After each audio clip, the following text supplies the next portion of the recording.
السلام عليكم ورحمة الله وبركاته. الحمد لله رب العالمين والصلاة والسلام على أشرف الأنبياء والمرسلين نبينا محمد وعلى آله وأصحابه وسلم تسليما كثيرا. أما بعد، أعوذ بالله من الشيطان الرجيم. بسم الله الرحمن الرحيم. قال الله عز وجل: هو الذي يحيي ويميت. وقال الله تعالى: هو الذي خلقكم من تراب. وقال الله عز وجل: هو الله الذي لا إله إلا هو الحي القيوم. وقال الله عز وجل: هو الله الذي لا إله إلا هو الملك القدوس السلام المؤمن المهيمن العزيز الجبار المتكبر سبحانه وتعالى عما يشركون. عزیز دوستوں اور ساتھیوں، جیسے کہ ہم سب کو معلوم ہے کہ ہمارا جو دروس کا سلسلہ چل رہا ہے وہ توحید پر چل رہا ہے، اور الحمدللہ یہ درس چوتھا درس ہے توحید پر. پچھلے درس میں ہم پڑھے تھے کہ نوح علیہ السلام اپنی کتنی زندگی کی عمر کا کتنا حصہ اپنا توحید کی دعوت دینے میں لگائے تھے، اور رسول اللہ صلی اللہ علیہ وسلم کتنا اپنا زندگی کا عرصہ توحید کی دعوت دینے میں لگائے تھے جب سے آپ کو نبوت ملی تھی. اور پھر ان دونوں کا اللہ تعالیٰ نے دو بڑے نبیوں کا عمر کا جو ذکر کیا ہے اس کی کیا مصلحت تھی، ہم نے یہ دیکھا تھا. پھر اس کے بعد ہم یہ بھی دیکھے تھے کہ قل ان صلاتی و نسکی و محیای و مماتی، یہ آیت کے ذریعے سے ہم توحید کی اہمیت سمجھے تھے کہ توحید کی کیا اہمیت ہے. پھر اس کے بعد ہم دوسری آیت وَلَقَدْ أُوحِيَ إِلَيْكَ وَإِلَى الَّذِينَ مِن قَبْلِكَ، جس میں اللہ تعالیٰ نے رسول اللہ صلی اللہ علیہ وسلم کو شرک سے روکا ہے. لیکن کیا مصلحت تھی یہ آیت کی؟ اللہ تعالیٰ نے رسول اللہ صلی اللہ علیہ وسلم کو کیوں حکم دیا تھا کہ آپ شرک سے رکیں جبکہ آپ شرک نہیں کیے تھے کبھی؟ اس کی مصلحت ہم دیکھے تھے. پھر آخر میں ابراہیم علیہ السلام کو بھی شرک سے روکا گیا تھا، اس کی کیا مصلحت تھی. ہم یہاں پر پچھلے درس میں رکے تھے. اب یہاں سے ہم آگے بڑھیں گے. اللہ تعالیٰ نے زمین اور آسمان کو اور تمام مخلوق کو پیدا کیا ہے تو ایک ہی مقصد کی وجہ سے، اور وہ ہے کہ توحید اس زمین پر قائم ہو جائے. اور جب بھی جو بھی قوم توحید کو چھوڑ کر کے شرک پر آئی ہے، اللہ کی عبادت چھوڑ کر کے بزرگوں کی عبادت پر آئی ہے، یا پھر جنوں کی عبادت کرنے لگی ہے، یا پھر سورج چاند کی عبادت، یا پھر جمادات کی عبادت کی ہے، یا نباتات کی عبادت کی ہے، یا جانوروں کی عبادت کی ہے، جیسے کہ ہمارے انڈیا میں ہوتا ہے بھینس کی عبادت کرتے ہیں، گائے کی عبادت کرتے ہیں، نہ جانے کس کس کی عبادت کرتے ہیں. جب جو بھی قوم اللہ کے علاوہ کسی اور چیز کی عبادت کی طرف چلے گئی، ان کا رخ توحید سے ہٹ گیا، تو اللہ تعالیٰ نے وہ قوم کو دنیا سے ختم کر دیا. وہ قوم ہٹا کر کے دوسری قوم کو لائے پوری طریقے سے. یعنی ایک بھی فرد جو شرک پر رہتا تھا اس کو اللہ تعالیٰ نے نہیں چھوڑا. آپ پوچھیں گے اور آپ بولیں گے کہ اس کی دلیل کہاں پر ہے کہ اللہ تعالیٰ نے قوم کو جو شرک پر آئی ہے اس کو تمام کو ختم کر دیا، کوئی بھی نہیں بچا ہے.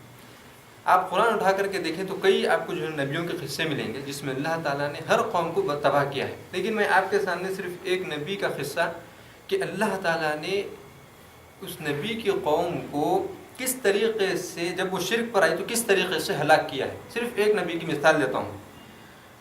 نوح علیہ السلام سب سے پہلے نبی ہیں. جب آدم علیہ السلام اس دنیا میں آئے تھے تو شرک آدم علیہ السلام کہ زندہ اس دنیا میں رہنے تک کوئی شرک نام کی چیز نہیں تھی. آدم علیہ السلام جب اس دنیا سے رخصت فرما گئے تو اس کے کئی صدیوں بعد اس دنیا میں شرک آیا ہے. اس کے بعد اللہ تعالیٰ نے کئی سال تک مہلت دی ہے اس قوم کو جو شرک پر آئی تھی. پھر اللہ تعالیٰ نے ان کی ہدایت کے لیے نوح علیہ السلام کو نبی بنا کر کے بھیجا. اور نبی امت کے لیے، نبی لوگوں کے لیے جو دنیا میں رہتے ہیں ان کے لیے نبی رحمت ہوتی. نبی کا اس دنیا میں آنا ان لوگوں کے لیے رحمت کا باعث ہوتا ہے. تو اللہ تعالیٰ نے اس قوم کی ہدایت کے لیے جو شرک میں مبتلا ہو گئے تھے توحید کو چھوڑ کر کے، ان کی ہدایت کے لیے اللہ تعالیٰ نے نوح علیہ السلام کو اپنے پہلے نبی بنا کر کے بھیجا. نوح علیہ السلام جیسے کہ پچھلے درس میں ہم پڑھے تھے کہ 950 سال تک 950 سال تک نوح علیہ السلام اپنی قوم کو دعوت دیتے رہے کہ تم لوگ شرک کو چھوڑ کر کے توحید کی طرف آ جاؤ، اسی میں تمہاری کامیابی ہے، لیکن ان کی قوم نہیں مانی۔ یہاں تک کہ 950 سال گزر گئے، اس کے بعد کا لمحہ جب آیا تو اللہ تعالیٰ نے اب یہاں سے توحید کا، اللہ تعالیٰ یہاں سے اب اس قوم کی پکڑ کر رہا ہے، جو قوم توحید کو چھوڑ دی تھی اس قوم کی پکڑ یہاں سے شروع ہو گئی۔ اب اللہ تعالیٰ نے نوح علیہ السلام کی طرف وحی کی اور فرمایا کہ آپ کشتی بنانا شروع کریں۔ تو نوح علیہ السلام اللہ تعالیٰ کا حکم مانے اور کشتی بنائے۔ کہاں پر بنا رہے تھے کشتی؟ جہاں پر پانی کا خطرہ بھی موجود نہیں تھا، اور ہم سب کو معلوم ہے کہ کشتی چلتی ہے پانی میں، پانی کے علاوہ زمین پر نہیں چلتی۔ نوح علیہ السلام کو اللہ تعالیٰ نے حکم دیا تھا کہ آپ کشتی بنائیں زمین پر جہاں پر پانی نہیں ہے۔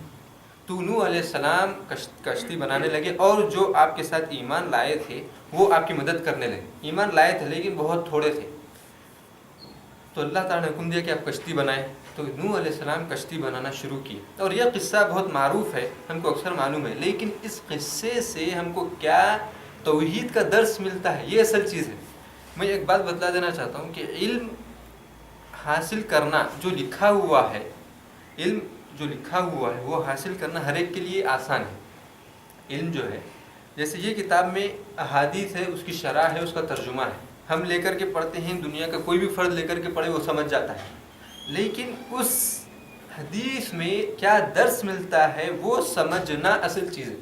قرآن میں جتنے بھی انبیاء کے قصے بیان کیے گئے ہیں وہ صرف پڑھنے کے لیے یا پھر اس کو پڑھ کر کے یہ سمجھ جانے کے لیے کہ یہ قوم گزری تھی، اس کے لیے نہیں ہے، بلکہ اللہ تعالیٰ نے ہر قصہ اگر بیان کیا ہے تو اس کے پیچھے ہم کو کہا ہے کہ اس میں درس ڈھونڈو، اس میں درس ڈھونڈو۔ وَلَقَدْ يَسَّرْنَا الْقُرْآنَ لِلذِّكْرِ فَهَلْ مِن مُدَّكِرٍ۔ اللہ تعالیٰ نے فرمایا کہ ہم نے قرآن کو آسان کر دیا ہے، کیا کوئی ہے جو اس میں تدبر کرے؟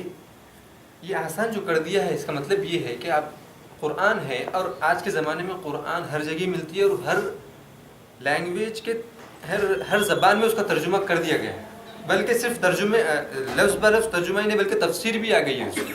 لیکن یہ سب چیزیں ہونے کے بعد بھی آپ اس قصے سے، اس واقعے سے آپ کو درس حاصل کرنا جو اس میں لکھا ہوا نہیں ہے، وہ ہے اصل علم۔ تو نوح علیہ السلام کا قصہ جو میں بیان کر رہا ہوں وہ معروف ہے۔ جب اللہ تعالیٰ نے آپ کو حکم دیا کشتی بنائے تو آپ کشتی بنانا شروع کر دیے، تو جو قوم ایمان نہیں لائی تھی نوح علیہ السلام پر، تو وہ قوم، وہ لوگ جو ایمان نہیں لائے تھے، وہ لوگ نوح علیہ السلام کا مذاق اڑانے لگے اور کہنے لگے کہ نوح علیہ السلام نعوذ باللہ پاگل ہو گئے، ان کے اوپر جن سوار ہو گئے کہ یہ کشتی اس جگہ بنا رہے ہیں جہاں پر پانی آنے کا سوال ہی نہیں ہے۔ تو نوح علیہ السلام صبر کرتے گئے اور کہے کہ جس طریقے سے تم ہمارا مذاق اڑا رہے ہو، کافروں سے کہنے لگے جس طریقے سے تم ہمارا مذاق اڑا رہے ہو، ہم کل کے دن تمہارا مذاق اڑائیں گے، اور وہ کل کب آئے گا میں آگے بتا رہا ہوں، یہ قصے میں کل یہ قصے میں وہ کل آ گیا ہے۔ تو نوح علیہ السلام کشتی بنا دیے۔ اس کے بعد اللہ تعالیٰ نے نوح علیہ السلام کو حکم دیا کہ آپ جتنے بھی جاندار چیزیں اس زمین پر میں نے پیدا کی ہیں ان سب کو اس کشتی میں جمع کر لیں، اور جو ایمان لائے ہیں آپ کے ساتھ ان سب کو آپ اس کشتی میں جمع کر لیں۔ کیا حکم دیا گیا تو نوح علیہ السلام کو کہ جتنی مخلوقات ہیں، جتنی مخلوقات اس میں سے چرند پرند جانور جو وحشی جانور ہے وہ بھی سب کو اللہ تعالیٰ نے حکم دیا نوح علیہ السلام کے سب کو لے کر کے تم اس کشتی میں جمع کر لیں، کیونکہ اب جو عذاب آنے والا ہے وہ عذاب سے دنیا میں نہ جانور بچے گا نہ انسان بچے گا، سب کے سب تباہ ہو جائیں گے۔ اور کیا عذاب آیا؟ جب نوح علیہ السلام اپنی کشتی میں ہر جاندار چیز کو لے لیے تو اللہ تعالیٰ نے آسمان کے دروازے کھول دیے اور زمین کے دروازے کھول دیے۔ کیا مطلب؟ زمین میں سے بھی پانی ابلنے لگا اور آسمان میں سے بھی پانی ابلنے لگا۔ اب آپ بولیں گے کہ یہ جو چیز آپ بول رہے ہیں کہ زمین میں سے پانی ابلنے لگا، آسمان سے پانی آ رہا ہے صحیح ہے، زمین میں سے کہاں سے نکلتا ہے؟ اس کی مثال میں دیتا ہوں۔ جاپان میں سونامی آیا تھا، آپ ویڈیوز دیکھے ہوں گے کہ یا نہیں دیکھے تو جا کر کے دیکھیں کہ یوٹیوب پر پانی جب شروع ہوا آنا، جاپان کے جو سونامی میں جب پانی آنا شروع ہوا تو تو ایسا لگا کہ بس 10 سیکنڈ میں ختم ہو جائے گا. لیکن جو سمندر سے جب پانی جب آ رہا تھا تو ایک ویڈیو دیکھا ہوں میں، اس میں پانی اس طریقے سے ابل رہا ہے کہ معلوم ہی نہیں ہو رہا کہ آ رہا کہاں سے. جبکہ جب شروع ہوا، جب اس کی موج جب شروع ہوئی سونامی کی، تو اندازہ ہی نہیں ہو سکتا تھا کہ اتنا پانی آ سکتا ہے زمین پر. لیکن جب پانی سمندر سے تھوڑا باہر نکلا تو خود بخود زمین میں سے ایسا پانی ابلنے لگا کہ کسی کو پتہ نہیں چلا کہ وہ پانی کہاں سے ہے. یہ اگر آپ نہیں دیکھیں یہ مثال تو آپ جا کر کے دیکھیں جب آپ کو حقیقت معلوم ہوگی اس زمانے میں. اور آپ کو ایک بات بتاتے چلوں کہ جاپان میں سونامی آنے کی بہت بڑی وجہ ہے. اللہ تعالیٰ اپنی قدرت بتلانا چاہتے تھے. جاپان کیا ہے آج کے زمانے میں؟ ٹیکنالوجی میں نمبر 1. سب سے زیادہ اور اچھی ٹیکنالوجی اگر بناتا ہے تو جاپان بناتا ہے. معروف ہے، ہر ایک کو معلوم ہے. گاڑیوں میں لے لو آپ، کمپیوٹروں میں لے لو آپ، کیمرے میں لے لو، ٹی ویوں میں لے لو، کیبلز میں لے لو، جس چیز میں لیتے ہیں آپ لے لو. جاپان معروف ہے، نمبر 1 کوالٹی وہاں سے نکلتی ہے. اللہ تعالیٰ بتلانا چاہے جاپان میں لا کر کے کہ دیکھو جس زمین پر تم رہتے ہو اور جس چیزوں کو استعمال کر کے تم اکڑ رہے ہو اور یہ سمجھ رہے ہو کہ تم کو کوئی ہلاک نہیں کر سکتا، تو اللہ تعالیٰ ایسی جگہ سونامی لائے اور ایسی جگہ اپنا عذاب لائے کہ دیکھو وہاں پر سب سے بڑی کنٹری ٹیکنالوجی میں ہونے کے باوجود بھی وہ لوگ سونامی نہیں روک سکے. اور یہ ہم سب دیکھیں، اور آپ اگر نہیں دیکھیں تو جا کر کے دیکھ لیں گے یہ حقیقت. تو بتانے کا مقصد یہ ہے کہ زمین اور آسمان دونوں طرف سے اللہ تعالیٰ نے نوح علیہ السلام کی قوم پر عذاب نازل کیا پانی کا. جب پانی ابلنے لگا زمین سے اور آسمان سے تو نوح علیہ السلام جتنے لوگوں کو لے کر کشتی میں تھے سب کے سب سوار تھے اس میں. تو اللہ تعالیٰ جیسے جیسے پانی کی رفتار بڑھتے گئی تو آبویسلی ہم سب کو معلوم ہے کشتی ہے وہ تو خود بخود پانی کے اوپر ہی رہے گی، وہ تو ڈوبے گی نہیں. جو جتنے لوگ تھے سب اس میں موجود تھے سوائے نوح علیہ السلام کی قوم جو ایمان نہیں لائی تھی. اور ان میں سے جو قوم ایمان نہیں لائی تھی ان میں سے ان کا بیٹا بھی تھا جو کافر ہو گیا، جو ایمان نہیں لایا. تو یہ جو ان کے بیٹے کو ہدایت نہیں ہوئی یا ہدایت نہیں، جیسے کہ یہ ایک الگ ٹاپک ہے، میں اس میں نہیں جانا چاہ رہا ہوں. یہاں توحید کا ہم کو کیا درس ملتا ہے وہ بتلانا چاہ رہا ہوں. جب پانی ابل گیا اور تمام جو لوگ موجود تھے اس وقت زمین پر، تمام لوگوں کو اللہ تعالیٰ نے ختم کر دیا اس پانی سے. اب ہم کو توحید کہاں سے اس درس سے ہم کو حاصل کرنا ہے؟ توحید کا درس ہم کو اس سبق اس قصے سے ہم کو توحید کا درس کہاں سے حاصل کرنا ہے؟ میں بولا تھا کہ جس قوم میں بھی شرک آیا ہے اللہ تعالیٰ نے اس قوم کو ختم کر دیا، پوری قوم کو ختم کر دیا ہے. تو نوح علیہ السلام کی قوم جو ایمان لائی تھی وہی کشتی میں تھی اور جتنے لوگ کافر تھے پورے کے پورے ہلاک ہو. یہ ایک مثال ہے نوح علیہ السلام، جو نوح علیہ السلام کی زندگی سے اور ان کے قوم سے ہم کو قصہ ملتا ہے. اس طریقے سے صالح علیہ السلام، اس طریقے سے لوط علیہ السلام، اس طریقے سے جتنے انبیاء ہیں جتنوں کو اللہ تعالیٰ نے شرک پر دیکھا ہے، جس قوم کو بھی ان کو ہلاک کر دیا ہے. اب سوال یہاں پر یہ آتا ہے اور آپ یہ پوچھ سکتے ہیں کہ زمین پر اس وقت ہر جگہ شرک موجود ہے تو آخر اللہ تعالیٰ جو موحد جو توحید پر ہے ان کو زندہ یعنی ان کے علاوہ سب کو ختم کیوں نہیں کیا؟ سوال یہاں پر یہ پیدا ہوتا ہے کہ اب دنیا میں ہم سب کو معلوم ہے کہ کتنا شرک پیدا ہو گیا ہے، کتنے جو ہے نا لوگ شرک کے دلدل میں پھنس گئے ہیں. ہر جگہ شرک موجود ہے، ہر جگہ سوائے یہ ملک الحمدللہ ابھی تک اس میں شرک نہیں آیا ہے. سعودی عرب میں یہ ملک میں ابھی تک ہر کنٹری میں شرک موجود ہے. تو آپ بولیں گے کہ دوسرے جو ممالک میں جتنے لوگ شرک کر رہے ہیں اللہ تعالیٰ ان کو ہلاک کیوں نہیں کر رہا ہے؟ پھر سب کو کیوں جو ہے نا چھوڑ کر رکھا ہے ابھی تک، جبکہ رسول اللہ صلی اللہ علیہ وسلم 1400 سال پہلے انتقال فرما گئے اور ابھی تک شرک موجود ہے؟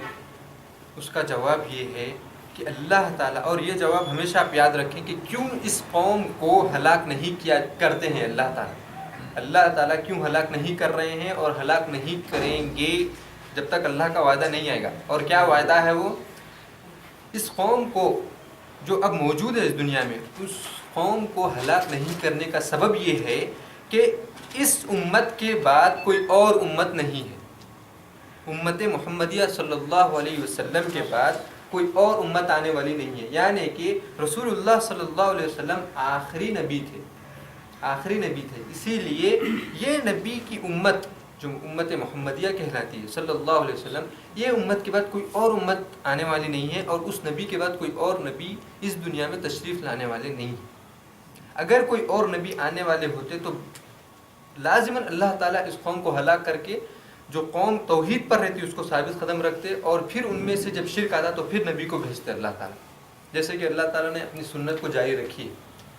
لیکن اس قوم کو ہلاک نہیں کر رہے ہیں اس لیے کیونکہ اس کے بعد کوئی نبی نہیں ہے، لیکن یہ پوائنٹ بہت اہم ہے، اللہ تعالیٰ جتنے لوگ شرک پر رہیں گے نا ان سب کو ہلاک کرے گا، ایک دن ہلاک کرے گا، اور صرف موحد اس دنیا میں موجود رہیں گے۔ وہ کب ہوگا؟ سوال وہ کب ہوگا؟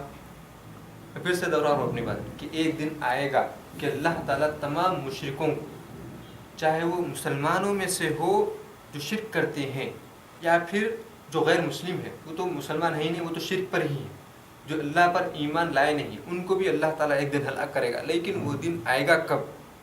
وہ دن آئے گا جب امام مہدی علیہ السلام اس دنیا میں آئیں گے۔ امام مہدی کون ہیں؟ امام مہدی رسول اللہ صلی اللہ علیہ وسلم کے خاندان میں سے ہے۔ کہاں سے؟ رسول اللہ صلی اللہ علیہ وسلم کے خاندان میں سے ہے۔ آپ کوئی نبی نہیں ہے، کوئی رسول نہیں ہے، یہ علمی چیز ہے، یہ نبی آنے والے ہیں، یہ جو شخص ہے مہدی علیہ السلام جو ہے یہ تشریف لانے والے ہیں۔ اس شخص کے بارے میں ہم کو علم رکھنا ضروری ہے، اس لیے میں علمی بات بتلا رہا ہوں۔ مہدی علیہ السلام رسول اللہ صلی اللہ علیہ وسلم کے خاندان میں سے ہے۔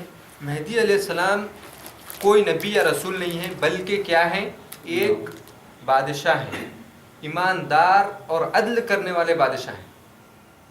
وہ اس دنیا میں آئیں گے اور ان کے بارے میں آیا ہے کہ وہ جب اس دنیا میں آئیں گے تو جتنی تاریکی اس دنیا میں ہے گناہوں کی وجہ سے یعنی کہ شرک سب سے پہلے، پھر اس کے بعد جو لوگ ایک دوسرے پر ظلم کرتے ہیں، کوئی کسی کا پیسہ ہڑپ کر جاتا ہے، کوئی کسی کی عزت لوٹ جاتا ہے، کوئی کسی کی زمین لوٹ جاتا ہے کہ نہیں؟ کوئی کسی کا کچھ ہڑپ کر جاتا ہے۔ اب یہاں پر سب ظلم کر کے بچ جا رہے ہیں، لیکن ایک دن آئے گا، اگر وہ مر بھی گیا تو ایک دن آئے گا جو اللہ کے سامنے اس کو ٹھہر کر کے اس کو جواب دینا ہے۔ لیکن وہ ہمارا ٹاپک نہیں ہے۔ لیکن جو دنیا میں جو ظلم موجود ہے، جتنے بھی مظالم موجود ہیں، جس کی وجہ سے دنیا تاریک ہو چکی ہے، اس گناہوں کی وجہ سے مہدی علیہ السلام جب اس دنیا میں آئیں گے تو ان کو جب بادشاہت ملے گی تو جس طریقے سے آج ظلم ہوتا ہے لوگوں پر، جس طریقے سے لوگ ایک دوسرے کے اوپر ظلم کرتے ہیں، جس طریقے سے آج خون بہایا جاتا ہے لوگوں کا، مسلمانوں کا یا غیر مسلموں کا، جس طریقے سے خون بہایا جاتا ہے، اسی طریقے سے اتنا امن آ جائے گا دنیا، یعنی کہ کوئی بھی ظلم کرنے والا اس دنیا میں موجود نہیں رہے جب مہدی علیہ السلام آئیں گے۔ اور اس کے بعد جب عیسیٰ علیہ السلام آئیں گے، جب ہی بھی کوئی اس دنیا میں شرک کرنے والا موجود نہیں رہے۔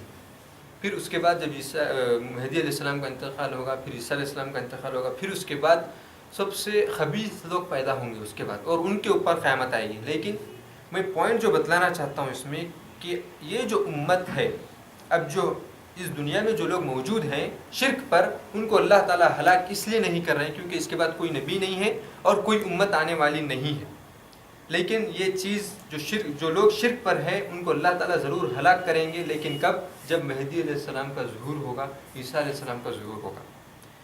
یہ توحید جب امت میں سے کوئی قوم میں سے جب ختم ہو جاتی ہے تو اللہ تعالیٰ اس قوم کو ختم کر دیتے ہیں۔ یہ نوح علیہ السلام کے قصے سے ہم کو یہ معلوم ہوا۔ اب ہم آگے بڑھتے ہیں۔ پچھلے درس میں ہم ایک آیت کی تفصیل دیکھے تھے کہ قل ان صلاتی و نسکی و محیای و مماتی للہ رب العالمین، اس آیت کے بارے میں ہم پچھلے درس میں پڑھے تھے، لیکن ایک درس ہم اس میں سے لیے تھے اور ایک درس ہم کو لینا باقی ہے، توحید کا ہی ہم کو ایک درس لینا باقی ہے۔ آیت ہے، اللہ تعالیٰ کا ارشاد ہے، قل ان صلاتی و نسکی و محیای و مماتی للہ رب العالمین لا شریک لہ۔ اللہ تعالیٰ نے فرمایا کہ رسول اللہ صلی اللہ علیہ وسلم سے آپ ارشاد فرمایا کہ آپ کہہ دیجئے کہ نماز، بے شک میری نماز اور میری قربانی، صلاۃ یعنی میری نماز اور میری قربانی اور میرا جینا اور میرا مرنا اللہ تعالیٰ کے لیے ہے، جس کا کوئی شریک نہیں ہے۔ ہم یہاں پر دو چیزوں پر بات کریں گے اس آیت پر۔ اللہ تعالیٰ نے فرمایا قل ان صلاتی و نسکی، نماز کیا ہے؟ عبادت ہے، اور قربانی نسکی قربانی عبادت ہے. پھر اس کے بعد اللہ تعالیٰ نے فرمایا ہے وَنُسُكِي وَمَحْيَايَ وَمَمَاتِي، میرا جینا اور میرا مرنا، یعنی کہ جینے اور مرنے کے درمیان جتنی عبادتیں ہیں سب کے سب اللہ تعالیٰ کے لیے ہیں. ہم دیکھیں گے صلاتی و نسکی، یہ جو دو عبادتیں ہیں اس کو اللہ تعالیٰ نے الگ ذکر کیوں کیا ہے، اس کی کیا مصلحت ہے، اور اس میں ہم کو توحید کا کیا درس ملتا ہے. اس آیت میں قل ان صلاتی و نسکی، ان صلاتی و نسکی میں ہم کو کیا درس ملتا ہے. نماز اسلام کا کون سا رکن ہے؟ نماز اسلام کا دوسرا رکن ہے. پہلے توحید ہے، اس کے بعد نماز ہے. صحیح ہے، اسلام کا دوسرا رکن. رسول اللہ صلی اللہ علیہ وسلم کا مقام اللہ کے پاس کیا ہے؟ تمام مخلوقات میں سب سے زیادہ اگر اللہ تعالیٰ کسی کو چاہتے ہیں اور کسی کو پسند کرتے ہیں تو وہ رسول اللہ صلی اللہ علیہ وسلم. اور نماز اللہ تعالیٰ نے کہاں پر فرض کی ہے؟ یعنی رسول اللہ صلی اللہ علیہ وسلم کو کیا دنیا میں رکھ کر کے فرض کی ہے یا رسول اللہ صلی اللہ علیہ وسلم کو آسمان پر بلایا تھا؟ اللہ تعالیٰ نے رسول اللہ صلی اللہ علیہ وسلم کو آسمان پہ بلا کر کے وہاں پر نماز کا تحفہ عطا کیا تھا. اسراء و معراج کا جو قصہ ہے وہ یہی ہے نماز کا، لیکن ہم اس میں نہیں جائیں گے. نماز کا جو تحفہ اللہ تعالیٰ نے رسول اللہ صلی اللہ علیہ وسلم کو عطا کیا تھا وہ 7ویں آسمان کے اوپر بلا کر کے اللہ تعالیٰ نے رسول اللہ صلی اللہ علیہ وسلم کو یہ تحفہ دیا تھا نماز کا. یہ ایک چیز ہو گئی ہے نماز کا. اب اس کے بعد قربانی. قربانی کس کی سنت ہے؟ ابراہیم علیہ السلام. ابراہیم علیہ السلام کی سنت ہے قربانی کرنا. اور ابراہیم علیہ السلام کا کیا مرتبہ ہے اللہ تعالیٰ کے پاس مخلوقات میں؟ دوسرا مرتبہ. یعنی اللہ تعالیٰ رسول اللہ صلی اللہ علیہ وسلم کے بعد اگر کسی کو چاہتے ہیں تو وہ ابراہیم علیہ السلام ہے. کوئی مخلوق اگر اللہ تعالیٰ کے پاس محبوب ہے رسول اللہ صلی اللہ علیہ وسلم کے بعد تمام مخلوقات میں تو وہ ہے ابراہیم علیہ السلام. اور ابراہیم علیہ السلام اپنے بیٹے کو جب ذبح کرنے کے لیے لے کر کے گئے تھے تو اللہ تعالیٰ ان کے فرزند کو بچا کر کے ایک کبشے کو بھیجتا ہے. کہاں سے بھیجتا ہے؟ آسمان سے. اور کس کے ذریعے سے بھیجتے ہیں؟ جبرائیل علیہ السلام کے ذریعے سے. اور وہ بیٹے کو ہٹاتے ہیں ان کے اور وہاں پر بکرا رکھتے ہیں اور وہاں پر ذبح ہوتا ہے. یہ چیز ہو گئی. اب یہاں پر آپ نماز کو اور قربانی کا موازنہ کریں، یعنی ان دونوں کو دیکھیں بازو رکھ کر کے کہ ان میں کس طریقے سے موافقت ہے. نماز بھی اللہ تعالیٰ نے رسول اللہ صلی اللہ علیہ وسلم کو آسمان پر فرض کی ہے بلا کر کے، اور اللہ تعالیٰ نے کبشے کو بھی بکرے کو بھی آسمان سے بھیجا ہے. سب سے پہلے جو مخلوق اللہ تعالیٰ کو محبوب ہے وہ رسول اللہ صلی اللہ علیہ وسلم ہے، ان پر نماز فرض کی گئی ہے. دوسرے جو محبوب ہے ان کی سنت ہے قربانی کرنا. یہاں آیت میں صلاتی نماز اور نسکی قربانی دونوں کا یہاں پر ذکر ہے. تو یہاں پر اللہ تعالیٰ کئی چیزوں کا درس ہم کو دینا چاہتے ہیں. ایک درس ہم کو یہ دینا چاہتے ہیں کہ نماز کی کیا اہمیت ہے اور قربانی کی کیا اہمیت ہے. نماز اسلام کا دوسرا رکن ہے. توحید کے بعد نماز کا مرتبہ ہے. اور بعض علماء نے کہا ہے کہ جو نماز عمدن ہمیشہ چھوڑتا ہے، یہ غور سے سنیں، جو نماز عمدن ہونا بول کر کے ہمیشہ کے لیے چھوڑ دیتا ہے یا پھر اس کو کبھی کبھی پڑھتا ہے نماز، تو علماء نے کہا ہے کہ وہ کافر ہے، وہ اسلام سے خارج ہو گیا. بعض علماء نے کہا ہے، اور بعض علماء نے کہا ہے کہ وہ چاہے نماز عمدن چھوڑے یا جو بھی ہو وہ کافر نہیں ہو. لیکن نماز کی اہمیت کیا ہے یہاں پر بتلانا مقصود ہے. صلاتی و نسکی اور قربانی کی کیا اہمیت ہے. ٹھیک ہے، یہ ایک درس ہو گیا ہم کو. جبکہ اللہ تعالیٰ نے محیا و مماتی بول کر کے زندگی کے تمام اعمال بتلا دیے ہیں یہاں، لیکن نماز کا اور قربانی کا ذکر کر کے رسول اللہ صلی اللہ علیہ وسلم کا اور ابراہیم علیہ السلام کا مرتبہ بتلانا چاہتے ہیں اللہ تعالیٰ کہ کیا مرتبہ ہے ان کا. یہ ایک چیز ہو گئی. دوسری چیز توحید کی کیا ہے. اس میں آپ دیکھیں آج دنیا میں جہاں پر بھی شرک ہوتا ہے زیادہ تر کس چیز میں شرک کرتے ہیں لوگ؟ زیادہ تر عموماً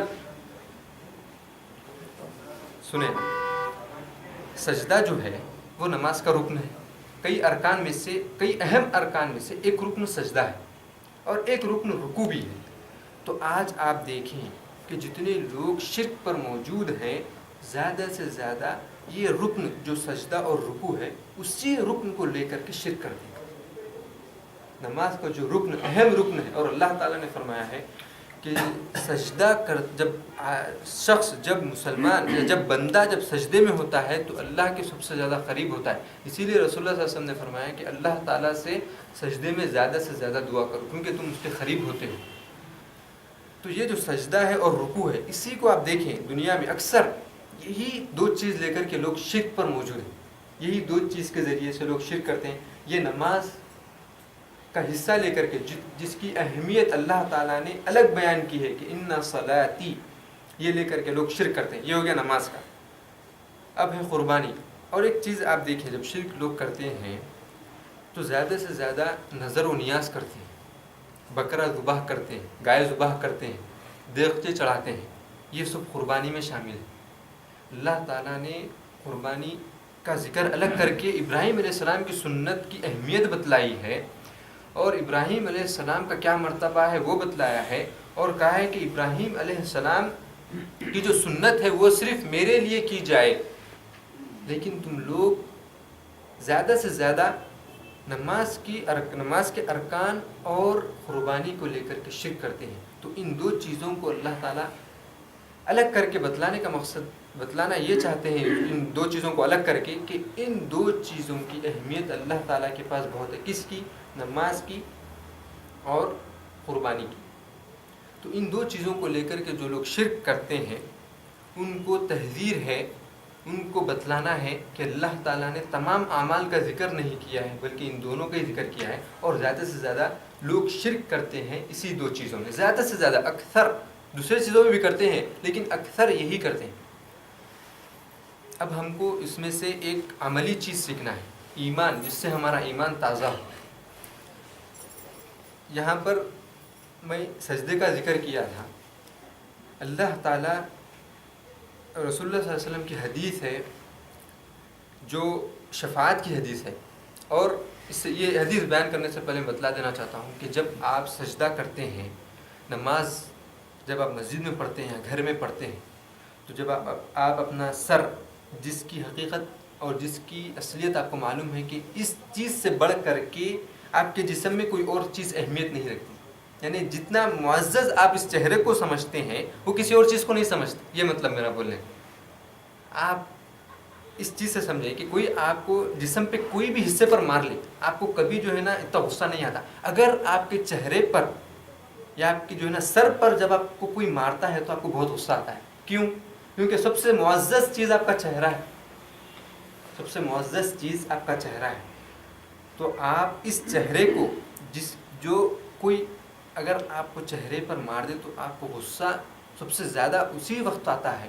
تو آپ جب سجدہ کرتے ہیں، اپنی معزز چیز کو جب آپ زمین پر رکھتے ہیں تو آپ یہ یاد رکھ لیں کہ اللہ تعالیٰ، اگر آپ توحید پر ہیں تو آپ یہ یاد رکھ لیں کہ اللہ تعالیٰ آپ کی اس پیشانی کو جہنم پر حرام کر دیا ہے. جہنم پر حرام کر دیا ہے. پھر سے بول رہا ہوں، میں کیا کہہ رہا ہوں. میں یہ بتلانے کا مقصد اس لیے ہے کہ آپ کو سجدے کی اہمیت معلوم ہونا بہت ضروری ہے. سجدے کی کیا اہمیت ہے اسلام میں. جب آپ نماز کے لیے جب سجدہ کرتے ہیں تو آپ کے ذہن میں ہونا چاہیے کہ رسول اللہ صلی اللہ علیہ وسلم کی حدیث ہے کہ جو شخص اللہ کے لیے سجدہ کرتا ہے خالصتاً تو اللہ تعالیٰ اس کی پیشانی کو اور اس کے چہرے کو جہنم پر حرام کر دیتے ہیں. حرام کر دیتے ہیں. اس کی دلیل کیا ہے؟ ایک حدیث شفاعت کے بارے میں جو ہے نا رسول، فرشتے، پھر مومنین شفاعت کریں گے. جو لوگ جہنم میں جائیں گے مسلمانوں میں سے، ان کی شفاعت کریں گے قیامت کے دن. یہ ایک لمبی طویل حدیث ہے. اس میں سے ہم کو سجدے کی جو چیز ہے، جس چیز سے ہم کو معلوم ہوتا ہے کہ ہماری پیشانی اور ہمارا چہرہ جہنم پر حرام ہے، وہ ہم کو لینا ہے. اور وہ یہ ہے کہ جب جہنم میں تمام لوگ چلے جائیں گے اور جو جنتی جنت میں چلے جائیں گے، تو جہنم میں کچھ ایسے مسلمان رہیں گے جو کبیرہ گناہ کیے ہوئے ہیں. بڑے بڑے گناہ کیے تھے وہ دنیا میں اور توبہ نہیں کیے تھے اللہ سے، شرک چھوڑ کر کے. ان کے پاس جو ہے نا تمام گناہ موجود تھے بڑے بڑے. تو اللہ تعالیٰ ان کو سزا دینے کے لیے جہنم میں ڈالا تھا کچھ وقت کے لیے کہ ان کو جو ہے نا سزا دے اور ان کو پاک کرے ان گناہوں سے، اور پھر جنت میں آئیں گے وہ لوگ. لیکن جو مسلمان جو جنتی ہوں گے پہلے سے، جو جہنم میں نہیں جائیں گے، وہ اللہ تعالیٰ سے کہیں گے کہ اللہ، ہمارے بعض مسلمان جو ہمارے ساتھ نماز پڑھتے تھے، جو ہمارے ساتھ روزہ رکھتے تھے، جو ہمارے ساتھ رہتے تھے، وہ ان کے گناہوں کی وجہ سے وہ جہنم میں ہیں، یا اللہ ہم کو اجازت دیجئے کہ ہم ان کو جہنم سے نکالیں۔ تو اللہ تعالیٰ کہیں گے جاؤ، جا کر کے جو لوگ بھی تم کو، جس شخص کے پاس بھی، جو جہنم میں جتنے مسلمان موجود ہیں، جس شخص کے پاس بھی درہم برابر ایمان موجود ہے اس کے دل میں، اس کو جہنم سے نکال کر کے تم لا لو۔ تو وہ لوگ پوچھیں گے، جو مومنین ہیں، جو شفاعت کرنے کے لیے جا رہے ہیں، وہ لوگ پوچھیں گے کہ اے اللہ، ہم ان کو پہچانے کیسا؟ آگ میں ہیں وہ لوگ، جل چکے ہیں، ان کو ہم پہچانیں گے کیسا؟ تو اللہ تعالیٰ کہیں گے کہ تم لوگ کو پہچاننے کے لیے، اور یہ چیز ہے توحید کی اور سجدے کی جو اہمیت کی جو ہے، یہ چیز ہے، یہ پوائنٹ ہے ہم کو اصل حاصل کرنے کا۔ اللہ تعالیٰ کہیں گے کہ تم ان کو ان کے پیشانیوں اور چہروں کے ذریعے سے پہچانو گے۔ کیسے؟ اللہ تعالیٰ کہیں گے کہ میں نے ان کی پیشانی، جو وہ دنیا میں توحید پر میرے لیے صرف سجدہ کرتے تھے، کسی خبر کے پاس جا کر کے سجدہ نہیں کرتے تھے، کسی جھاڑ کے پاس جا کر کے سجدہ نہیں کرتے تھے، کسی پیر کے پاس جا کر کے سجدہ نہیں کرتے تھے، کسی ولی کے پاس جا کر کے سجدہ نہیں کرتے تھے، اپنے سر کو صرف میرے لیے جھکاتے تھے، تو میں نے ان کے چہروں کو اور ان کی پیشانی کو جہنم کی آگ پر حرام کر دیا۔ یعنی کہ وہ آگ میں ہے، جہنم کی اوپر سے نیچے تک آگ ہے، لیکن وہ آگ کی جرت نہیں ہے کہ ان کے چہروں کو چھوئے، ان کے چہرے باز سلامت رہیں۔ تو اللہ تعالیٰ کہیں گے کہ جاؤ، ان کو تم ان کے چہروں اور پیشانیوں کے ذریعے سے پہچانو گے، کیونکہ میں نے آگ کے اوپر ان کے چہروں کو چھونا حرام کر دیا ہے۔ توحید کی اہمیت اور سجدے کی اہمیت دیکھیں آپ، کہ لوگ جب مسجد میں عشاء کے ٹائم یا مغرب کے ٹائم آپ دیکھیں مسجد فل رہتی ہے، لوگ سجدہ کرتے ہیں، لیکن کبھی یہ نہیں سوچتے کہ یہ سجدہ جو ہم کر رہے ہیں اس کی وجہ سے اگر نعوذ باللہ اللہ نہ کرے اگر ہم جہنم میں بھی جائیں تو یہ چیز ہماری، جس کو ہم دنیا میں معزز سمجھتے ہیں، جس کی ہم دنیا میں سب سے زیادہ احتیاط کرتے ہیں، جس کی ہم سب سے زیادہ حفاظت کرتے ہیں، وہ چیز اللہ تعالیٰ قیامت کے دن بھی اس کی حفاظت کرے، جہنم میں بھی ہوں گے تو بھی اللہ تعالیٰ۔ تو بتانے کا مقصد یہ ہے کہ سجدے کی اہمیت، ہم سجدے 1000 مرتبہ کرتے ہیں، لیکن ہمارا ذہن ہوتا ہے جاب میں، ہمارا ذہن ہوتا ہے گاڑی میں، ہمارا ذہن ہوتا ہے کہ پیسوں میں، ہمارا ذہن ہوتا ہے ہاسپٹل میں، ہمارا ذہن ہوتا ہے بیوی بچوں میں، ہمارا ذہن ہوتا کہیں اور بلڈنگوں میں، بینکوں میں، ہوتا کہ نہیں ہوتا؟ اگر آپ کے سامنے یہ حدیث رہی اور آپ کو اس کی حقیقت معلوم رہی کہ سجدہ کرنے کی کیا فضیلت ہے، تو آپ واللہ آپ کا ذہن جب سجدہ کریں گے تو آپ کا ذہن کہیں اور نہیں جائے گا، کیونکہ انسان کو سب کو معلوم ہے کہ مرنا ہے ایک دن، اور مرنے کے بعد یا تو جہنم میں جانا ہے یا جنت میں جانا ہے، اور یہ فیصلہ دنیا میں کوئی نہیں کر سکتا کہ کس کو جہنم میں جانا ہے اور کس کو جنت میں جانا ہے۔ اور انسان چاہتا ہے کہ اچھے اعمال کر کے مرے، لیکن پھر بھی شیطان کے بہکاوے میں آ کر کے انسان بہت سے کوتاہیاں کر جاتا ہے۔ لیکن بہرحال اس چیز میں ہم کو میں بتلانا یہ چاہتا ہوں کہ سجدے کی کیا اہمیت ہے، اور اللہ تعالیٰ نے ان صلاتی و نسکی کہہ کر کے کیا چیز اور کس چیز کی اہمیت بتلانا چاہے تھے، نماز کی اور قربانی کی، کیونکہ انہی دو چیزوں میں سب سے زیادہ لوگ شرک کرتے ہیں، انہی دو چیزوں کے ذریعے سے اکثر یہ چیز ہو گئی ہے اس آیت کے ذریعے۔ توحید ایک سب سے بڑی عظیم نعمت ہے اسلام میں، توحید کی جو نعمت ہے سب سے بڑی اور عظیم نعمت ہے اسلام میں، اور یہ چیز میں پہلے ہی بتلا چکا ہوں، لیکن اس میں میں آپ کو ایک درس، اور ہم سب کے لیے ایک جو ہے نا درس ہے، اور ہم کو اس درس سے ہم کو یہ چیز سیکھنا ہے، اور وہ کیا ہے؟ جب ہم کو نعمت ملتی ہے تو اللہ تعالیٰ کہتے ہیں کہ نعمت اگر میں تم کو دوں تو اس کا شکر ادا کرو۔ اللہ تعالیٰ نعمت اگر دیتے ہیں تو اس کا شکر ادا کرنے کے لیے بھی کہہ رہے ہیں۔ اللہ تعالیٰ کا ارشاد ہے بل اللہ فاعبد وکن من الشاکرین، رسول اللہ صلی اللہ علیہ وسلم کہہ رہے ہیں کہ اللہ تعالیٰ ہی کی عبادت کرو اور شکر گزاروں میں سے ہو جاؤ، کیونکہ اللہ تعالیٰ نے توحید جیسی نعمت سے نوازا ہے، اسی لیے شکر ادا کرو۔ اب یہاں پر سوال آتا ہے کیا شکر صرف زبان سے کہنا ہے یا کچھ کرنا بھی ہے؟ بہت سے مسلمان بلکہ کروڑوں مسلمان ایسے ہیں، اور اللہ تعالیٰ ہم سب کو ہدایت دے کہ نیک اعمال کریں ہم، اور شکر جو ہم کو ادا کرنا ہے وہ ادا کرنے کی توفیق عطا فرمائے۔ کہ لوگ کہتے ہیں کہ جب جاب ملتا ہے تو لوگ کہتے ہیں اللہ کا شکر ہے، اس کے دوسرے دن دیکھیں فجر کی نماز میں سوتے رہتے ہو گھر میں. جب ان کو کوئی اچھی چیز ملتی ہے، ان کو گاڑی اگر اللہ تعالیٰ دلاتے ہیں تو وہ کہتے ہیں کہ اللہ کا شکر ہے کہ آنے جانے کی سہولت ہو گئی ہے. لیکن اس کے بعد دیکھیں آپ فلمیں دیکھنے بیٹھے ہوئے ہیں. اتنی دور سے انڈیا چھوڑ کر کے یہاں پر آتے ہیں لوگ. جب ان کو جاب ملتا ہے تو اپنے والدین کو بھول جاتے ہیں اور کہتے ہیں کہ اللہ کا شکر ہے. کہیں کا شکر ادا کریں؟ کون سا شکر ادا کریں؟ آپ اپنے والدین کو بھول گئے. نہ ان کو کوئی فون. جاب سے پہلے برابر آپ فون کرتے تھے کہ میرے جاب کے لیے دعا کریں. جب جاب مل گیا تو بولے کہ میں بزی ہو گیا.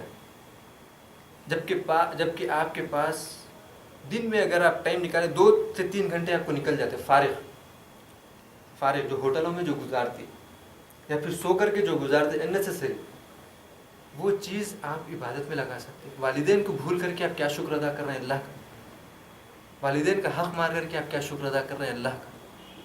اللہ تعالیٰ جب کہا کہ میں جب نعمت دوں تو اس کا شکر ادا کرو، تو اللہ تعالیٰ بتلانا چاہتے ہیں کہ میں جس چیزوں کا حکم دیا ہوں اس چیز پر عمل کرنا، اور جن چیزوں سے روکا ہوں ان چیزوں سے رکنا، یہ ہے شکر ادا کرنا. زبان سے کہنا شکر ادا کرنا نہیں ہے. اللہ تعالیٰ کا ارشاد ہے اعملوا آل داؤد شکرا. آل داؤد علیہ السلام کے خاندان سے، جس میں سلیمان علیہ السلام موجود ہے، ان سے کہا جا رہا ہے کہ تم کو اگر شکر ادا کرنا ہے تو عمل کرو. عمل کر کے بتلاؤ. نماز کو ادا کرو، زکوٰۃ دو، لوگوں کے ساتھ اچھا سلوک کرو، اچھے اخلاق کے ساتھ پیش آؤ، حج ادا کرو، عمرہ ادا کرو، صدقہ دو، اللہ کا ذکر کرو، اللہ کے ذکر سے غافل مت ہو. یہ ہے شکر ادا کرنا. زبان سے کہنا شکر ادا کرنا نہیں ہے. یہ جو نعمت توحید کی ہے، اس کا سب سے بڑا اگر آپ شکر ادا کرنا چاہتے ہیں تو آپ ظاہری اور باطنی شرک سے، اور خاص طور پر باطنی شرک سے بچے رہیں، یعنی ریاکاری سے. ریاکاری جو دکھاوا ہے. کیا مطلب دکھاوا؟ یعنی کہ مثال کے طور پہ یہاں پر ہم آ رہے ہیں، چلو ایک دوست دیکھ لیتا میرے کو اور بولتا کہ چلو بہت نیک آدمی ہے، ارے آتے رہتے درس میں ہی.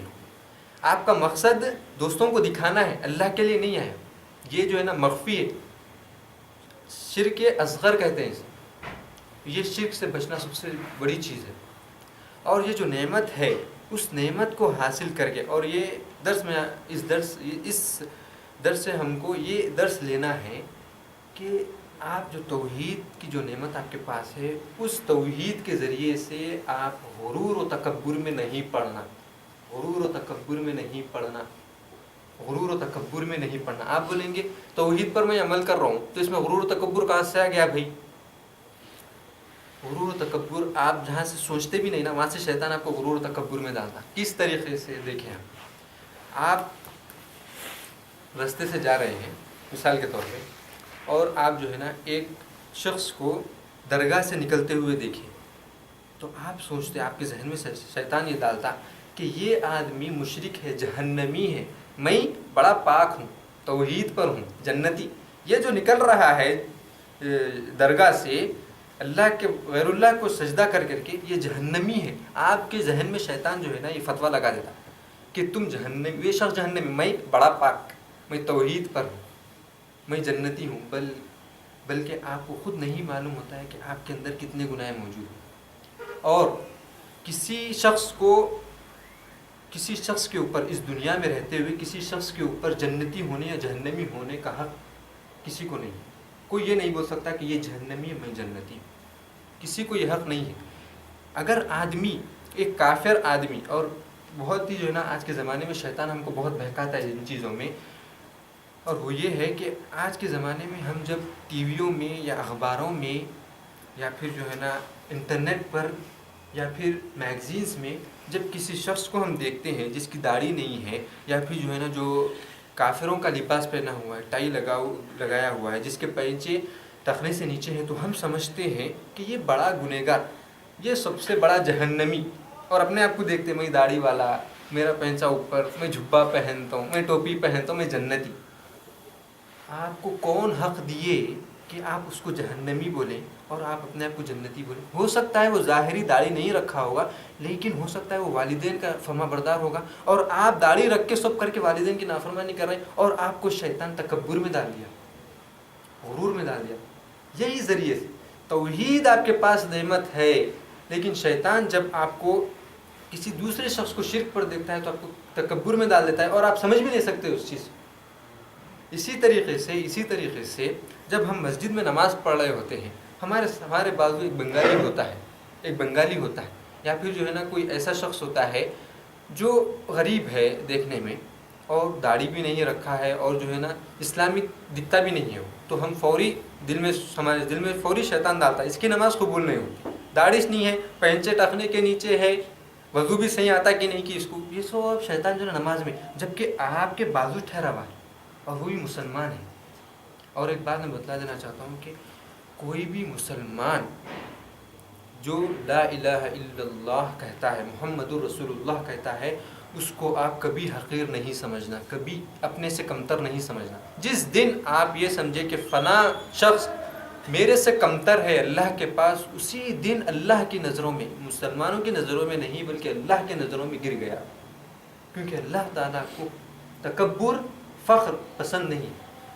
یہ اللہ تعالیٰ کی صفت ہے، متکبر اللہ تعالیٰ ہے. اور میں یہاں پر یہ اتنی تفصیل سے اس لیے بتلا رہا ہوں کہ آج کے زمانے میں ہم کئی ٹیکنالوجیز استعمال کرتے ہیں اور کئی لوگوں کو ہم جو ہے نا دیکھتے ہیں فوٹوؤں میں، ویڈیوز میں، تو ہمارا ذہن فوری جاتا ہے کہ یہ ایماندار نہیں دکھا رہا، جبکہ آپ اس سے ملے بھی نہیں.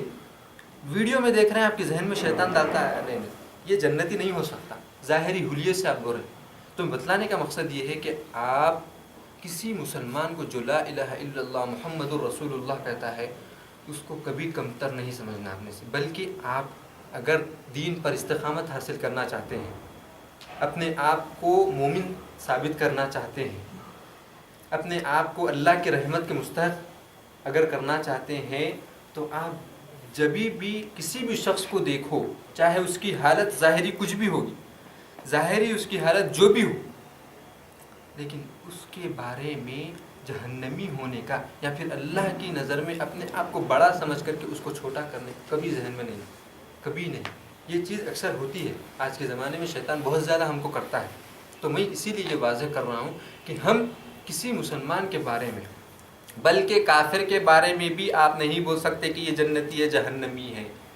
کافر، اصلی کافر کہہ رہا ہوں میں، اصلی کافر کے بارے میں آپ جب تک قیامت برپا نہیں ہوئی اور جب تک آپ اللہ تعالیٰ اس کو جہنم میں نہیں بھیجے، آپ نہیں کہہ سکتے کہ یہ شخص جہنمی ہے. کافر بھی نہیں کہہ سکتے. کیسے؟ کیونکہ ہو سکتا ہے کہ وہ ظاہری طور پر کفر ظاہر کرتا تھا لیکن اس کے دل میں ایمان تھا. مرتے وقت وہ صرف لوگوں کو ظاہر نہیں کیا، کچھ مصیبتوں کی وجہ سے. اور یہ قصہ رسول اللہ صلی اللہ علیہ وسلم کے ساتھ بھی، یعنی صحابہ کے ساتھ بھی پیش آیا ہے کہ وہ ایمان اپنا چھپا کے رکھے. بلکہ موسیٰ علیہ السلام کے قوم میں جو فرعون کے پاس جو لوگ موجود تھے، ان میں سے ایک شخص موجود تھا جو اپنا ایمان چھپائے رکھا تھا. ظاہری طور پر کفر ظاہر کرتا تھا لیکن اس کے اندر ایمان تھا. اور ہو سکتا ہے کہ وہ آدمی نہ دل میں اس کا ایمان تھا نہ کچھ تھا، لیکن وہ آدمی مرتے وقت، مرنے سے پہلے، جب اس کا غرغرے کا وقت آنے سے پہلے ہو سکتا ہے وہ اللہ کے کلمہ اس کو معلوم تھا، وہ پڑھ لیا ہوگا. اور آپ سمجھ رہے ہیں، آپ جو ہے نا فتویٰ لگا رہے ہیں کہ کافر، فلاں شخص کافر. کافر کو بھی آپ نہیں بول سکتے کہ فلاں شخص جہنمی ہے، نہیں بول سکتے. کیوں؟ کیونکہ بتلا دیا کہ اس کے دل میں کیا ہے اللہ تعالیٰ جانتے ہیں. اور ایک بات میں بتلا دینا چاہتا ہوں، سب سے خطرناک چیز ہے یہ، جب آپ کسی مسلمان کو کافر کہیں گے، غور سے سنیں، کسی مسلمان کو آپ کافر کہیں گے تو آپ کافر ہو گئے. اگر آپ کسی شخص کو کافر کہیں گے تو آپ کافر ہو گئے. اور اکثر آج کے زمانے میں یہ بھی ہوتا ہے، اور میں آخری بات بول کے ختم کرتا ہوں، کہ ہم سمجھتے ہیں کسی شخص کو نماز نہیں پڑھتے ہوئے دیکھتے اگر ہم، تو ہم بولتے ہیں کہ اللہ تعالیٰ اس کے گناہ معافی نہیں کرتا، بہت بڑا گنہگار ہو گیا ہی، خلاص اس کی معافش نہیں ہے.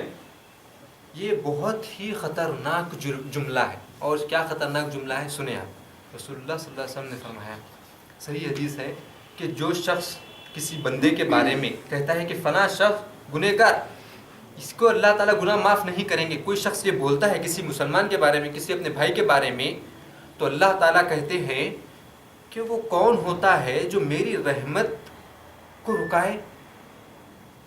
وہ کون ہے جو میری رحمت کے سامنے کہے کہ اللہ تعالیٰ معاف نہیں کرے گا؟ کون ہے وہ؟ یعنی جو شخص بول رہا ہے اس کے بارے میں اللہ تعالیٰ کہتے ہیں کہ یہ کون ہے؟ یہ کہہ رہا ہے کہ میں اس کے معاف نہیں کروں گا گناہ، تو اللہ تعالیٰ کیا کرتے ہیں؟ اللہ تعالیٰ اعلان کرتے ہیں، کیا کہتے ہیں اللہ تعالیٰ فرماتے ہیں کہ جو شخص کہا یہ کہ اس کے گناہ معاف نہیں ہوں گے، تو اللہ تعالیٰ کہتے ہیں کہ جس نے یہ کہا ہے میں نے اس کے تمام اعمال برباد کر دیے ہیں، اور جو گنہگار تھا، سب سے بڑا گنہگار جس کو وہ کہہ رہا تھا کہ اللہ تعالیٰ سے گناہ معاف نہیں کریں گے، اللہ تعالیٰ سے گناہ معاف کر دے. لیکن درس کیا ہے اس میں کہ آپ کسی کو یہ نہیں بولنا جہنمی جنتی دور ہے، یہ بھی نہیں سوچنا کہ اللہ تعالیٰ اس کے گناہ معاف نہیں کریں گے. یہ سب سے بڑا گنہگار. اللہ تعالیٰ نے فرمایا ہے کہ جب تک آدمی دنیا میں ہے، چاہے وہ جو بھی گناہ کر لے، توبہ اگر کرے گا سچے دل سے، تو اس کے تمام گناہ معاف کر دیں گے اللہ تعالیٰ. کوئی بھی گناہ نہیں. ان اللہ لا یغفر ان یشرک بہ ویغفر ما دون ذلک. اللہ تعالیٰ نے فرمایا کہ جو شخص شرک کے علاوہ تمام گناہوں کو لے کر کے قیامت کے دن آئے گا اور شرک نہیں رہے گا، تو اور میں اس کی حدیث جو ہے نا پہلے ہی بتلا دیا ہوں، تو اللہ تعالیٰ اس کے تمام گناہ معاف فرما دے گا، تمام گناہ معاف فرما دے گا اور وہ جنت میں جائے.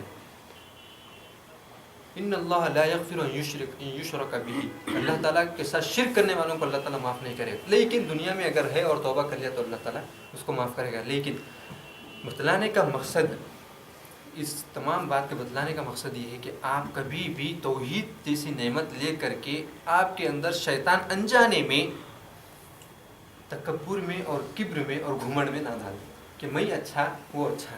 بس یہ درس ہم کو حاصل کرنا ہے. اور اسی بات پر میں اپنی بات کو ختم کرتا ہوں. اگلے درس میں انشاءاللہ تعالی ہم توحید کی کیا قسمیں ہیں اور اس کے کیا دلائل ہیں اور ہم کو کس طریقے سے توحید کے بارے میں سیکھنا چاہیے، اس کے بارے میں ہم انشاءاللہ پڑھیں گے. اللہ تعالیٰ سے دعا ہے کہ اللہ ہم نے یہاں پر جو بھی سیکھا ہے اور پڑھا ہے اس پر ہم کو عمل کرنے کی توفیق عطا فرمائے. یا اللہ یہاں پر جو بھی کہا اور سنا گیا ہے یا اللہ ہم کو اس پر عمل کرنے کی توفیق عطا فرمائے. یا اللہ یہاں پر جو بھی کہا اور سنا گیا ہے یا اللہ اس پر ہم کو عمل کرنے کی توفیق عطا فرمائے. یا اللہ یہاں پر جتنے حضرات بیٹھے ہوئے ہیں اللہ ان سب کے چھوٹے اور بڑے گناہوں کو معاف فرما دیجیے. یا اللہ یہاں پر جتنے حضرات بیٹھے ہوئے ہیں یا اللہ ان سب کے چھوٹے اور بڑے گناہوں کو معاف فرما دیجیے. یا اللہ یہاں پر جتنے حضرات تشریف لائے ہیں یا اللہ یہ آپ کے دین کا، آپ کے توحید کا علم حاصل کرنے کے لیے آئے تھے، یا اللہ ان کے تمام چھوٹے اور بڑے گناہوں کو معاف فرما دیجیے. یا اللہ ان میں جو بھی پریشان حال ہے اللہ ان کی پریشانیوں کو دور کر دیجیے. یا اللہ یہاں پر جو بھی مصیبت میں ہے یا اللہ ان کی مصیبتوں کو دور کر دیجیے. یا اللہ جتنے حضرات یہاں پر موجود ہیں یا اللہ ان کی ہر مجبوری کو دور کر دیجیے. یا اللہ اگر وہ قرض دار ہیں تو یا اللہ ان کے قرضوں کو ادا ہونے کا ذریعہ نکال دیجیے. یا اللہ یہاں پر جو حضرات بیٹھے ہوئے ہیں اس سے اگر کسی کے پاس جاب نہیں ہے تو یا اللہ ان کو جاب دلا دیجیے. یا اللہ ان کے گھروں میں اگر کوئی پریشانی ہے تو یا اللہ ان کی پریشانیوں کو دور کر دیجیے. یا اللہ جتنے مسلمان اس دنیا میں موجود ہیں اور جن کا انتقال ہو چکا ہے اللہ ان سب کے گناہوں کو معاف فرما دیجیے. یا اللہ جتنے مسلمان شرک پر ہیں اللہ ان کو توحید پر آنے کی توفیق عطا فرمائیے. یا اللہ جتنے مسلمان شرک پر ہیں اللہ ان کو توحید جیسی نعمت عطا کیجیے. یا اللہ جتنے مسلمان آج شرک کرتے ہیں اللہ ان سب کو توحید جیسی نعمت سے نواز دیجیے. یا اللہ جتنے حضرات اس دنیا میں موجود ہیں اللہ ان کے دلوں میں توحید اور ایمان اور اسلام کی روشنی داخل کر دیجیے. یا اللہ ہر مسلمان کے گناہوں کو معاف فرما دیجیے. یا اللہ جہاں پر بھی جو بھی مسلمان پریشان حال ہے اللہ اس کی پریشانیوں کو دور کر دیجیے. یا اللہ جہاں پر بھی جو بھی قرض دار ہے اللہ اس سے قرض ادا ہونے کا ذریعہ نکال دیجیے. یا اللہ مسلمانوں کی مدد کیجیے. یا ہر مسلمان کی ہر پریشانی کو دور کر دیجیے. ربنا آتنا فی الدنیا حسنۃ وفی الآخرۃ حسنۃ وقنا عذاب النار. سبحان ربک رب العزۃ عما یصفون وسلام علی المرسلین والحمد للہ رب العالمین. وصلی اللہ وسلم علی نبینا محمد.